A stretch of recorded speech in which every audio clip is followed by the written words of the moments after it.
ఇలాంటి క్వశ్చన్స్ ఇచ్చినప్పుడు మనం వెంటనే బోత్ సైడ్స్ ఎక్స్ క్యాన్సిల్ చేసేసి y=4 ఈజ్ ద సొల్యూషన్ అని చెప్పి వేస్తాము. బట్ ఇలా చేస్తే దిస్ ఈజ్ ద రాంగ్.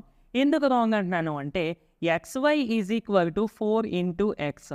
యాక్చువల్గా ఇక్కడ మనం ఎక్స్ని ఎలిమినేట్ చేయడము అంటే బోత్ సైడ్స్ ఎక్స్తో డివైడ్ చేసినప్పుడు అది ఎలిమినేట్ అవుతుంది.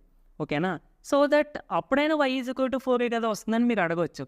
ఇప్పుడు మనం ఎక్స్ అనేది వేరియబుల్, దీని యొక్క వాల్యూ ఎంతో మనకు తెలియదు. ఓకేనా? మరి తెలియకుండా డివైడ్ చేసేసాం అనుకోండి ప్రాబ్లం అవుద్ది. అదేంటి తెలియకుండా డివైడ్ చేస్తే ప్రాబ్లం ఎందుకు అవుద్ది అంటే ఇఫ్ ఇన్ కేస్ x=0 అనుకోండి, మనం 0తో డివైడ్ చేస్తే దిస్ ఈజ్ నాట్ డిఫైన్డ్. ఓకేనా? సో దట్ అందుకని చెప్పి మనం ఇలా ఎప్పుడు క్యాన్సిల్ చేయకూడదు. xy=4x ఉన్నప్పుడు, అంటే నాట్ ఓన్లీ ఇలా ఉన్నప్పుడనే కాదు, ఈ సిచ్యువేషన్లో ఉన్న ఈక్వేషన్స్ ఏవి క్యాన్సిల్ చేయకూడదు. మరి ఎలా సాల్వ్ చేయాలి? దీన్ని ఇట్స్ ట్రాన్స్పోజ్ చేయండి. xy - 4x = 0. So x